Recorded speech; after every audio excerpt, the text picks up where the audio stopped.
Good evening. Climate channel studio থেকে আপনাদেরকে স্বাগত জানাচ্ছি আমি মনীষ পাল।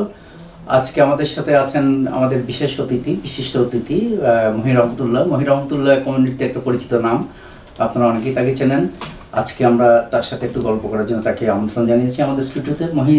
কেমন আছো? আলহামদুলিল্লাহ, আমি ভালো আছি। আপনি কেমন আছেন? আমি ভালো আছি।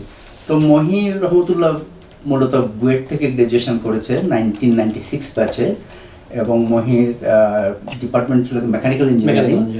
এবং মহি আবার দুটো ইউনিভার্সিটি থেকে এখান থেকে মাস্টার্স করেছে, ইউনিভার্সিটি অফ টরন্টো এবং এখনকার যে আমরা বলি টরন্টো মেট্রোপলিটন ইউনিভার্সিটি, আগের যে রায়ারসন ইউনিভার্সিটি ছিল।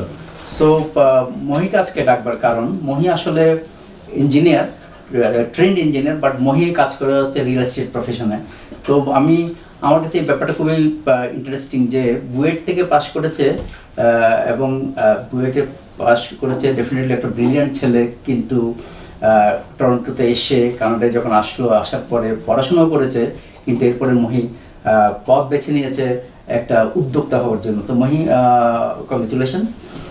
এটা একটা ডিফারেন্ট টাইপের ব্যাপার, কারণ আমরা বুয়েট থেকে অনেককে দেখেছি যারা এসে মূলত চাকরিতে ঢুকে যায়, পড়াশোনা করে তারপর চাকরিতে ঢুকে যায়, কিন্তু তুমি এবং আরও কিছু আছে আমাদের পরিচিত যারা আসলে এই অন্য একটা রাস্তা বেছে নিয়েছে, এবং এটা আমি বলবো একটা ঝুঁকিপূর্ণ রাস্তা।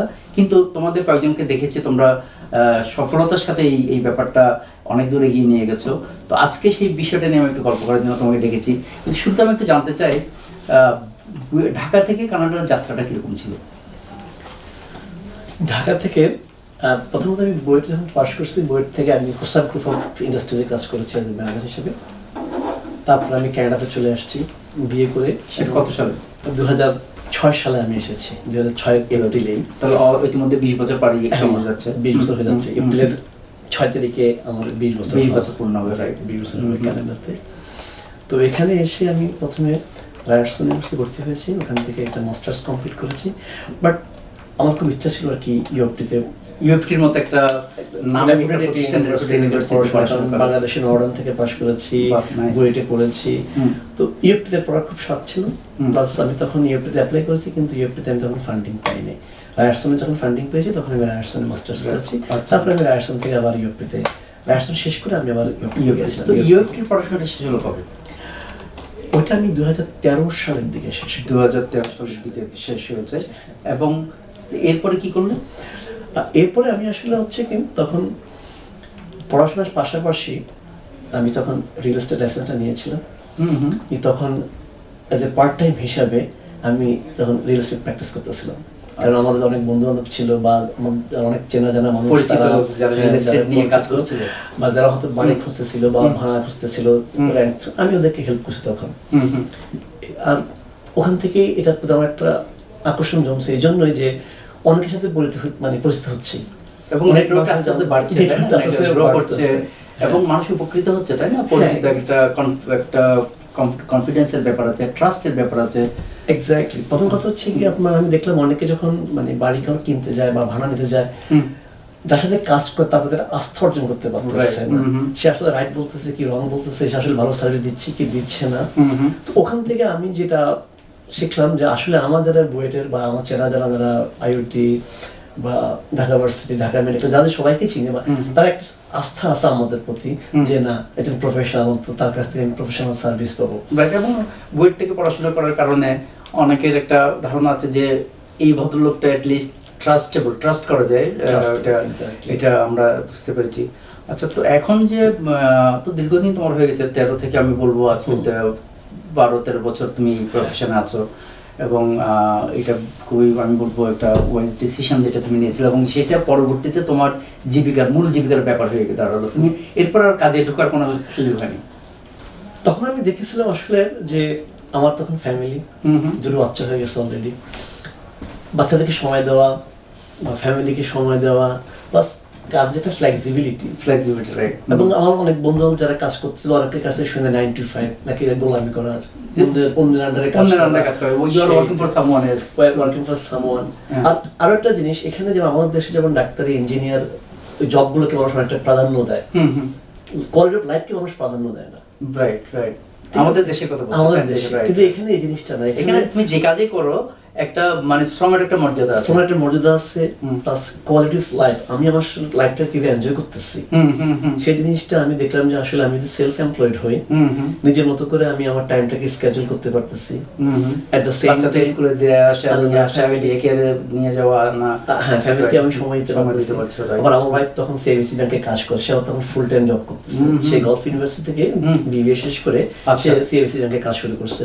তো এট দ্য সেম টাইম দেখা যাচ্ছে যে সে ফুল টাইম জব করাতে, আমি এখানে সেলফ এমপ্লয়েড হওয়াতে আমার অনেক সুবিধা আছে। ফ্যামিলি হাউসহোল্ড অনেক টেক কেয়ার করার তোমার সুবিধা এক্স্যাক্টলি নাইস সময় হচ্ছে।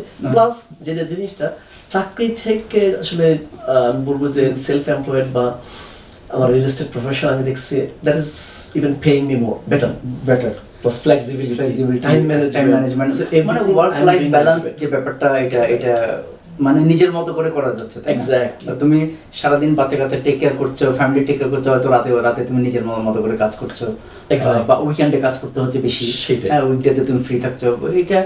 এইটা আসলে খুব দরকার। এবং আমরা এটা আসলে এইসব দেশেও, এই নর্থ আমেরিকান কান্ট্রিগুলোতে, কানাডা আমেরিকা দুটোতেই আমি দেখেছি উদ্যোক্তা যারা, এন্টারপ্রেনারশিপকে ওরা ভীষণ গুরুত্ব দিচ্ছে, তাই না? সরকার থেকে গুরুত্ব দেওয়া হচ্ছে। তারপর তোমার প্রাইভেট সেক্টরের ব্যাপার বললে একটা কেমন যেন একটা উন্মাদনা, তাই না, একটা উদ্দীপনা আছে। তো আচ্ছা, তো দীর্ঘদিন তুমি রিয়েল এস্টেটে কাজ করেছো, কিন্তু এটার তো একটা চ্যালেঞ্জ আছে, তাই না?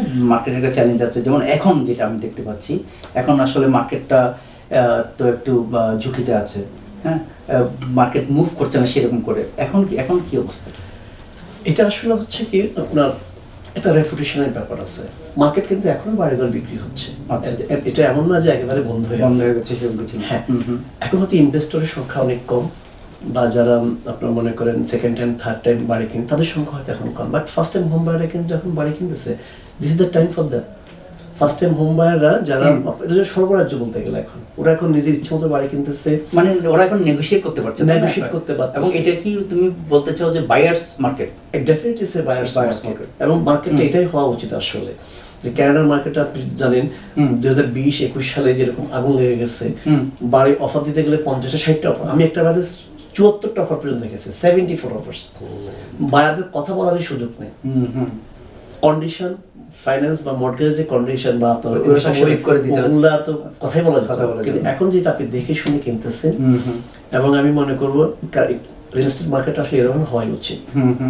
আর হ্যাঁ, মার্কেট চ্যালেঞ্জ হচ্ছে, কিন্তু একটা দেখেন, যারা অলরেডি স্টেবল, যারা একটা রেপুটেশনে কাজ করে, অনেকে আছে মানে আপনার বাড়ি বিক্রি করছে, তখন ঝোঁকের মাথায় অনেকে বাড়ি কিনছে, কিন্তু মানে ক্লায়েন্টদেরকে সেভাবে সার্ভিস দিতে পারেনি ভালোভাবে। ভ্যালু অ্যাডেড সার্ভিস যেটা বলে, এক্স্যাক্টলি, মানে টোটাল যে ইনফরমেশন দিয়ে এগুলো সহজ করে তাদেরকে যে ইকুইপ করা, সেই কাজটা অনেকে করেনি। সেটা অনেকে হয়তো স্বল্প সংখ্যক জ্ঞান নিয়ে মার্কেটে নামছে, ওদের টাকা ছিল খালি বাড়ি বিক্রি করায়, কিন্তু কখনো ক্লায়েন্টের স্যাটিসফ্যাকশন অত চেক করেনি।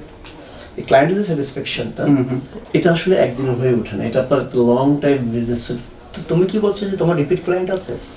এখনো সব রিপিট ক্লায়েন্টই, সব রিপিট ক্লায়েন্ট, যারা প্রথমবার কিনেছে তারা আসছে, আবার তাদের আত্মীয়স্বজনরা আসছে, এবং মোস্টলি রেফারেল। মনে করেন আপনি আমাকে দিয়ে বাড়ি কিনেছেন, you are happy, so you are giving me referral.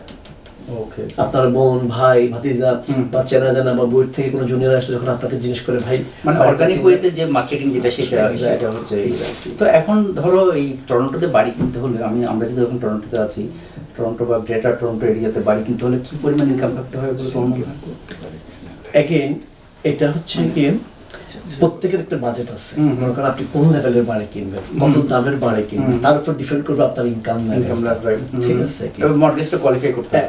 এখন আমি সবাইকে বলবো, যারা ফার্স্ট টাইম হোম বায়ার, তাদেরকে অবশ্যই আমি বলবো তারা যেন একটা মর্টগেজের ফ্রি অ্যাপ্রুভাল নিয়ে নেয়। ফ্রি অ্যাপ্রুভাল আছে, ডেফিনেটলি একটা মর্টগেজের ফ্রি অ্যাপ্রুভাল নিয়ে নেয়, এবং তারা বুঝতে পারবে তারা কতটুকু কোয়ালিফাই করতেছে মর্টগেজের জন্য।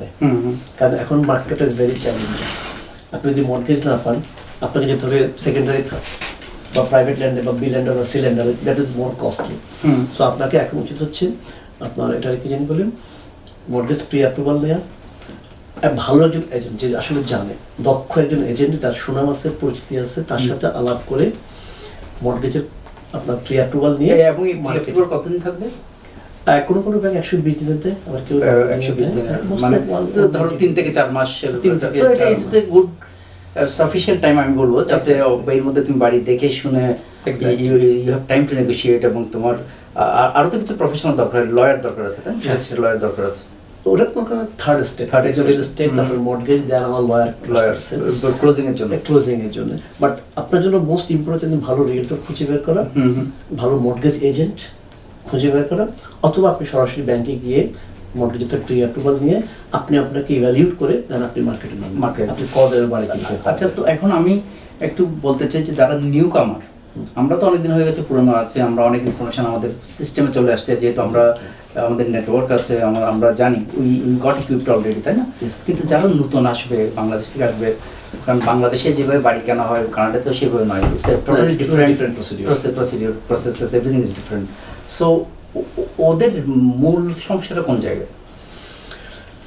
ফার্স্ট অফ অল, এখন দেখেন অনেকে যারা চাকরি করে তারা তো অবশ্যই ব্যাংকে যাবে, যারা সেলফ এমপ্লয়েড আমি তাদেরকে বলবো যে আপনারা সবাই ভালো একজন মর্টগেজ ব্রোকারের সাথে আলাপ করুন, আপনাদের সিনারিটা শেয়ার করুন, দেন আপনাকে তারা হয়তো ভালো গাইডেন্স দিবে, ভালো মর্টগেজ ব্রোকার। আপনারা আমার সাথে যোগাযোগ করতে পারেন, আমি লটস অফ মর্টগেজ প্রফেশনের সাথে কাজ করি, তো আমি আপনাকে রেফার করতে কাছে যাওয়া উচিত, অথবা আপনি যেতে পারেন। আপনারা এখন সবকিছু ওপেন, আসলে বেসিক্যালি সবকিছু এবং ইনফরমেশন ওপেন, কিন্তু আসলে ইনফরমেশন তো অনেক ইনফরমেশন ধরো আছে, যে গুগল আছে, এআই আছে, কিন্তু বাট একটা যে ইনফর্ম ডিসিশন নেওয়া, যেটা জেনে শুনে যে একটা সিদ্ধান্ত নেওয়া, সেটা অনেক সময় হয় না, তাই না? অনেকে আমরা শুনি বাড়ি কিনেছে কিন্তু ওভার প্রাইস বাড়ি কিনে অনেক বেশি দিয়ে বাড়িটা কিনেছে, প্রথম তুমি যেটা বলেছিলে, তাই না? এক্স্যাক্টলি। এই জন্য এইগুলোকে ট্যাকল করা, এই জন্য you have to find someone that who is very knowledgeable, যার একটা ভালো একটা হিস্ট্রি আছে, যে আপনার ভালো একটা রেপুটেশন আছে মার্কেট, এবং প্লাস অলসো একটা এডুকেশনাল একটা ব্যাকগ্রাউন্ড আছে, যে আসলে he knows how to analysis the market,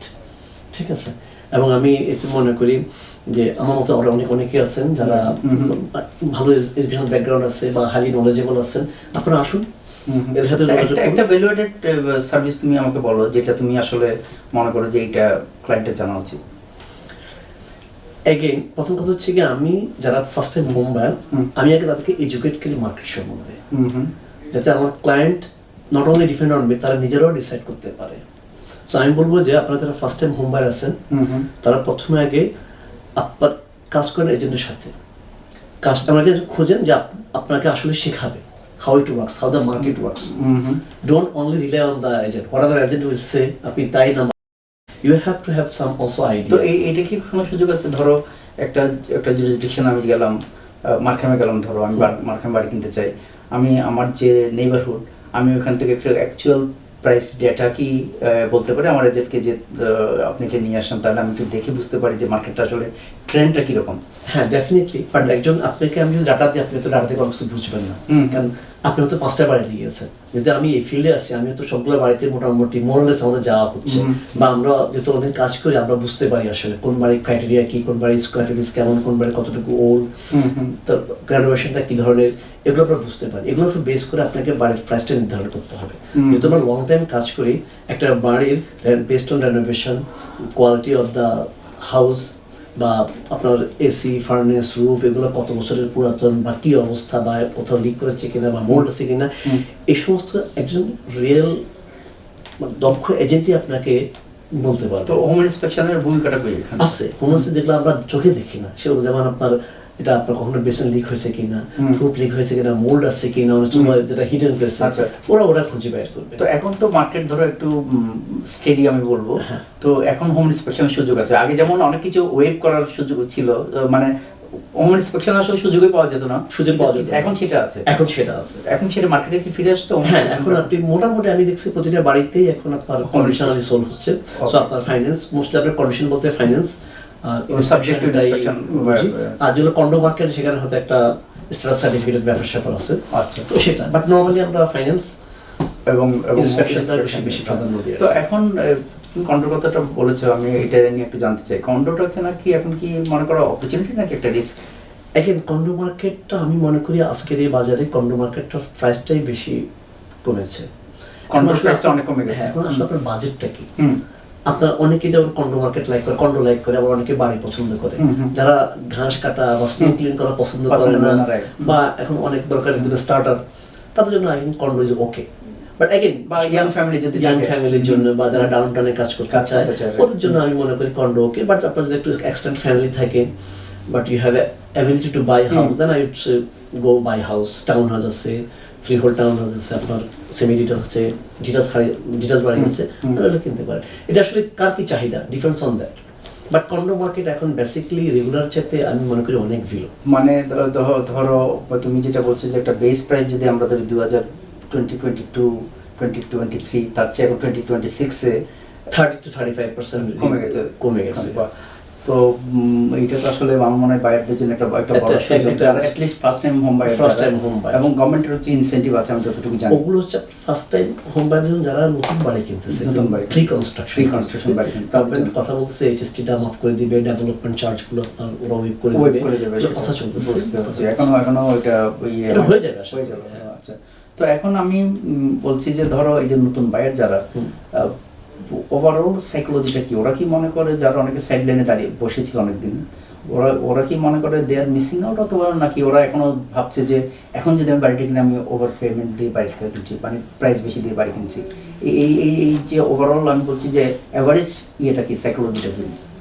হ্যাঁ, একটা জিনিস আমি যেটা আমার অভিজ্ঞতা থেকে আমি বলছি, মানুষ যখন বাড়ির দাম বাড়তে থাকে তখন সবাই কিন্তু মার্কেটে ঝাঁপায় পড়ে, এই বুঝে বাড়তেছে আমি এখন সবাই মিসিং আউট হওয়ার একটা মানে টেন্ডেন্সি থাকে না। এখন হচ্ছে কি বাড়ির দাম তো কমতেছে, এখন মোটামুটি একটা স্টেবল পজিশন চলে আসছে, মানুষের মধ্যে এখন আসছে যে কি আরো কমবে, যেন অনেকে কিনতেছে না।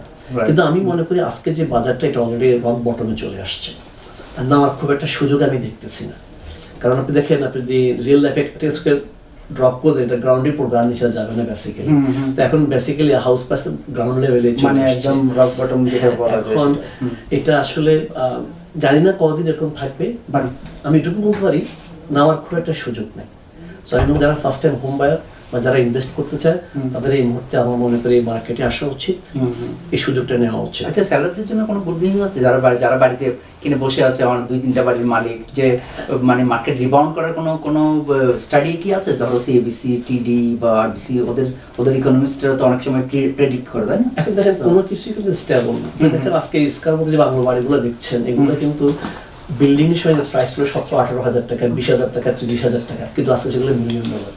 তবে আজকে যেগুলো $1 মিলিয়ন, এগুলো বা বিশ্বগুলো দেখবেন এগুলো $2 মিলিয়ন হয়ে গেছে। সো প্রাইস কোনো জায়গায় থেমে থাকবে না। আচ্ছা, বাট এখনকার যে অবস্থা, এখনকার যে ফাইন্যান্সিয়াল যে একটা ক্রাইসিস সারা ওয়ার্ল্ডে, এদিকে ট্যারিফের জন্য মার্কেটে একটু ইন্টারেস্ট রেট হাই, প্লাস এখন বর্তমানে যে মিডল ইস্টের যে একটা যুদ্ধ চলতেছে, তার জন্য আসলে সবাই শঙ্কিত, অনেকে জব লস নিয়ে শঙ্কিত। ঠিক আছে, অনেকে জব হারাচ্ছে, তাই না? এই মুহূর্তে আপনি যেটা বললেন সেলারদের জন্য, হ্যাঁ এখন মনে করেন আপনি যদি আপগ্রেড করতে চান, ছোট বাড়ি কম দামে বিক্রি করে আপনি বড় বাড়িটাও কিন্তু কম দামে কিনতেছেন, then which is good for you. আমি বলবো যারা আপগ্রেড করতে চায় তাদের জন্য এটা একটা বাড়ি কমে আপনি বড় বাড়িটা কম দামে কিনতেছেন, সো ইটস গুড। আবার হ্যাঁ আমি বলবো যারা ধরে রাখতে পারবেন, স্টেবিলিটি আছে, আপনাদের বাড়ি ধরে রাখা উচিত। এই মুহূর্তে মার্কেটে it's not good for the sellers, not a seller's market, definitely highly আমি বলবো যে এটা is a buyer's market. So first time home বায়ারদের জন্য it's a very good opportunity. এবং আগে যেমন আমাদের সিএমবিতে তখন 1 মিলিয়নের বেশি মর্টগেজ পাওয়া যেত না, বাড়িতে হয়তো লেস দেন $1 মিলিয়ন, এখন সেটা লিফট করে দিচ্ছে। এখন আপনি you can buy according to your capacity, exactly, 5% down payment আপনি বাড়ি কিনতে পারেন। আর স্ট্রেস টেস্ট কি আছে এখনো? হ্যাঁ, স্ট্রেস কন্ট্রাক্ট আপনি যে ব্যাংক আপনাকে যে রেটটাতে মর্টগেজ দিবে তার থেকে 2% প্লাস 2% অ্যাড করে এটাকে কোয়ালিফাই করতে হবে। ওটা এখনো ওয়েব করা হয়নি? না, এটা এখনো ওয়েব করা হয়নি, বা একজন মর্টগেজ স্পেশালিস্ট আপনাকে আরো ভালো আচ্ছা, একটু আমি আরেকটা জিনিস বলতে চাই, ধরো ইমিগ্রেশন একটা বিরাট ব্যাপার এখানে, কারণ এই দেশটা হচ্ছে আসলে ইমিগ্রেন্টদেরকে নিয়ে এই দেশটা গড়ে উঠেছে আমি বলবো, তাই না? Immigrant friendly country. তো এখন যে ইমিগ্রেশন, যে অনেক লোক চলে আসছে, বিশেষ করে 2023-2024 অনেক লোক চলে আসছে, 2021 থেকে আমি বলবো, মানে কোভিডের পরপর একটা অনেক লোক, millions of people that came into this country. তোমার কি মনে হয় এনাফ বাড়ি হাউজিং হচ্ছে এখানে? প্রথম কথা হচ্ছে ভাই, আমি যেটা বলবো এনাফ বাড়ি তো নাই, বাড়ি আছে কিন্তু মানুষ থাকতে থাকতে আপনার জিটির ভিতরে, এখানে তো বাড়ি নেই, যার কারণে এটা হচ্ছে ইকোনমিক হাব। এই জন্য এখানে সমস্যা। যখন কেউ বাইরে থেকে আসে, সে তো বোমানবিল যাবে না, সে তো সার্টবেরি যাবে না, সে সবাই থাকে এখানে। এখন এখানে তো বাড়ির সংখ্যা কম, যার কারণে এই ক্রাইসিসটা তৈরি হয়েছে। 2020 সালে 21 সালে যেটা আমরা দেখছি, বাড়ি নেই, প্রচুর বায়ার, যার কারণে মার্কেটে অনেক উঠে গেছে। প্লাস তখন প্রচুর স্টুডেন্ট আসতো, অনেক রেন্টালের ডিমান্ড ছিল, এখন সেই জিনিসটা নাই। এখন রেন্টের Rent-এর কমে demand গেছে একটু কারণ কমে যেহেতু গেছে। ইন্টারন্যাশনাল স্টুডেন্টদের উপরও গভর্নমেন্ট ক্যাপ দিয়ে কোটা দিয়ে প্লাস করেছে। আমি যেটা শুনেছি যে আপনার অন্টারিওতে এখন নাকি পিয়ার পার্ট একটু ডিফিকাল্ট, যারা অনেকে ম্যারিটো বা Difficult, হ্যাঁ, বা অন্য জায়গায় চলে যাচ্ছে, ওখানে চলে যাচ্ছে, যার কারণে রেন্টাল মার্কেট একটু স্লো হওয়াতে ইনভেস্টরও মার্কেটে নামতেছে না। বাট আমি বলবো ওভারঅল টরন্টোতে আপনার হাউজিং রিয়েলি শর্টেজ। তো এখন আমরা মোটামুটি আমাদের আলাপের শেষ পর্যায়ে চলে আসছি। আমি একটা জিনিস একটু জানতে চাই যে এখন যে ধরো অনেস্টলি যদি আমরা বলি যে দুটো ব্যাপার, একটা হচ্ছে যে বায়ারের ব্যাপার, বায়ার কি মনে করছে কিনা মিস আউট হয়ে যাচ্ছে কিনা, যে মার্কেটে এখন বাড়ি কিনছি না তাহলে আমি হয়তো এই সুযোগটা আমি পাচ্ছি, হারাতে যাচ্ছি। আবার অন্যদিকে সেলাররা যেটা বলছে যে আমি বাড়ি এখন বিক্রি করতে পারছি না কারণ আমার বাড়ির দাম 20% 30% কমে গেছে এবং আমি আবার বাড়ি রেখেও ব্রেক ইভেন করতে পারছে না, তাই না, রেন্টাল ইয়ে হতে পারছে না। সো এই ব্যাপারটা রিকনসাইল করার কি মানে ইয়েটা কি, ধরো ইকোনমিতে এই ব্যাপারটা তুমি কিভাবে মানে গভর্নমেন্ট কি ভাবছে এটা নিয়ে, কি গভর্নমেন্ট কি ভাবছে যে এটা হাউজিং বিল্ড করে, যেমন এই যে তুমি জিএসটি এইচএসটি কথা বলেছো, এটা একটা ইনিশিয়েটিভ গভর্নমেন্ট নিচ্ছে এখন, এটা হচ্ছে সাপ্লাইটা বাড়ানোর চেষ্টা করছে। আবার এদিকে সাপ্লাই বেড়ে গেলে ডিমান্ডটা কমে যাচ্ছে, বাড়ির দাম কমে যাচ্ছে, যারা অলরেডি ইনভেস্ট করে ফেলেছে তাদের জন্য অনেক লসে তারা বাড়ি বিক্রি করতে হচ্ছে। সো এই ব্যাপারটাকে কিভাবে ব্যালেন্স করা যায়? এখন দেখেন গভর্নমেন্ট চাচ্ছে আপনার একটা বাড়ি বেশি থাকা দরকার কেন, বেসিক্যালি অনেকের অনেকগুলো বাড়ি, যার কারণে দেখা যাচ্ছে অনেকে বাড়ি কিনতে পারছে না, সে ভাড়া থাকতেছে, কিন্তু আপনার হয়তো 5টা বাড়ি কারো 10টা বাড়ি, আপনার তো একটা বাড়ি বেশি দরকার নেই। এই জন্য আমার মনে হয় গভর্নমেন্ট এখন যেটা করতেছে যে একটু ভালোই মার্কেটটার প্রতি কন্ট্রোল নিচ্ছে, যার কারণে এখন আপনাকে এক্সট্রা বাড়ি থাকলে যেহেতু রেন্টাল মার্কেট স্লো, আপনার তো ছেড়ে দিতে হচ্ছে। So, আবার ব্যাকএন্ড হোম ট্যাক্স আছে এখন প্লাস আপনি যদি ইনভেস্টর হন বা আপনার যদি ইনভেস্টমেন্ট প্রপার্টি হয়, আপনার যদি প্রফিট মোর দেন 250 তার উপরে আবার আপনাকে 67% ট্যাক্স দিতে হচ্ছে। সো গভর্নমেন্ট চাচ্ছে আপনি আসলে মোর দেন ওয়ান যার কারণে সবার জন্য বাড়ি হচ্ছে আসলে বাস করার জন্য, মানে আপনি পাঁচটা নিয়ে বসে আছেন, একজন বাড়ি পাচ্ছে না, যার কারণে বাড়ির দাম বাড়তেছে। সো এটা একটা জিনিস। আর আমি বায়ারদেরকে বলবো এই মুহূর্তে যে আসলে ইটস এ বায়ার্স মার্কেট। সেলাররা আমি বলবো যাদের আসলে দরকার নাই স্ট্রেস নেওয়ার, ফ্যামিলি লাইফ বা এই আপনার একটা আসলে কমফোর্ট জোন যদি না থাকতে পারেন তাহলে বাড়ি হোল্ড করে লাভ কি? আপনি বাড়ি হোল্ড করতে আছেন, বাড়ি খুঁজে পাচ্ছেন না, ঠিক আছে কিনা? এই যে একটা ইমব্যালেন্স তৈরি হচ্ছে, কারো 5টা বাড়ি কারো একটা, কিনতে গেলে মার্কেট অনেক হাই হয়ে যাচ্ছে, বিডিং হচ্ছে। এইটা আসলে থামা উচিত আমি মনে করি টরন্টোতে। প্লাস যেটা বলবো যারা ফার্স্ট টাইম হোম বায়ার বা যারা ইনভেস্টর, আমি মনে করি তাদের এখন মার্কেটে আসা উচিত। এই সমস্ত সুযোগগুলো আসলে আমার মনে হয় কয়েক বছরে একবার আসে এবং এটা একটা সাইকেল আছে, তাই না? 10 বছরের হয়তো একবার সাইকেল, এবং এই সাইকেলটা থাকবে না, হয়তো থাকবে না। এটা আসলে এক জায়গায় কখনো থেমে থাকে না। হয়তো এই পিরিয়ড কম আসছে, কিন্তু আবার হয়তো গভর্নমেন্ট যদি ওপেন আপ করে তাহলে খুলে দেয়, তখন আবার লোকজন আসবে, আবার ডিমান্ড তৈরি হবে, আবার বাড়ির দাম বেড়ে যাবে। সেটা আবার আপনার জানুয়ারি 2027 আই থিংক ফরেন বায়ার এই জিনিসটা আমি জানতে চাই যে করতে চাচ্ছে ফরেন ইনভেস্টর, এটা এখনো ওই ব্যান আছে ফরেন ইনভেস্টরদের আনটিল জানুয়ারি 2027 পর্যন্ত, আনটিল জানুয়ারি 2027। এরপরে কি হবে এখন আমি জানি না, এখন এটা নলেজ নেই। সো ওটা যদি ওপেন করে দেয় মার্কেটে একটু প্রেসার পড়বে। আপনি মনে করেন যদি মিডল ইস্টের যুদ্ধ যদি বন্ধ হয়ে যায়, একটু প্রেসার পড়বে, রাইট? হয়ে যায়, প্রেসার বাড়বে। মানুষ যখন দেখবে যে জব মার্কেটে জব আসতেছে, তখন দেখবে মার্কেটটা, তখন আবার হাউসিং মার্কেট আবার জব গ্রোথ যখন যদি হয়, ইকোনমি যদি আবার ডেভেলপ করে, হ্যাঁ ঠিক আছে। দেখেন কম্পারেটিভলি পপুলেশন কিন্তু গ্রোথ হচ্ছে, রাইট। যখন গ্রোথ হবে বাড়িতে খুব একটা বাড়ছে না, তো ডিমান্ড বাড়বে। আর ডিমান্ড বাড়লে সাপ্লাই কম থাকলে মার্কেটে অবশ্যই একটা ভ্যাকেন্সি তৈরি হবে, ভ্যাকেন্সি ক্রিয়েট হবে, সেক্ষেত্রে আপনার মার্কেটের এটা শুড গো আপ। তো এই জন্য আমি বলবো যে মানুষ যারা ফার্স্ট টাইম হোম বায়ার তাদের এখনই মার্কেটে আসা উচিত, বাড়ি কেনা উচিত, ভালো একজন রিয়েলটর হাতে খুঁজে বসা উচিত। আমাদের দর্শক যারা আছে শুনছে, তারা আমি বলবো যে মহির কথাটা শোনা আসলে দরকার, যে একটা রিয়েল এস্টেট প্রফেশনালের অ্যাডভাইস, এটা ইম্পর্টেন্ট অ্যাডভাইস। আমাদের মতো লেমেনদের কথা না শুনে যদি তোমার মতো এক্সপার্টের অ্যাডভাইস শোনে যে বাড়ি, তুমি যেটা বলতে চাচ্ছ এই এখনই সময় আসলে বাড়ি কেনার, ফার্স্ট টাইম হোম বায়ার বা যারা ইনভেস্ট করতে চান তাদের জন্য আসলে it's a very right time to buy house. কারণ এরকম সুযোগ সাধারণত বারবার আসে না। আপনি গত 10 বছর দেখবেন যে এরকম ছিল না, এরকম মার্কেট ছিল না। সো আপনারা আসুন, আমার সাথে যোগাযোগ করতে পারেন। আমার নাম মহির রহমতুল্লাহ, আমার cellphone number 6477056270।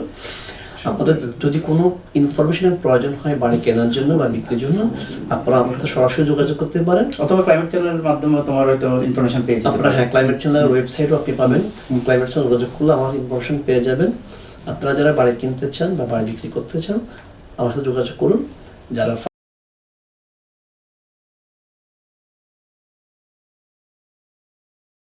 you have to have some also idea. তো এটা কি কোনো সুযোগ আছে, ধরো একটা একটা জুরিসডিকশন আমি গেলাম, মার্খামে গেলাম, ধরো আমি মার্খামে বাড়ি কিনতে চাই, আমি আমার যে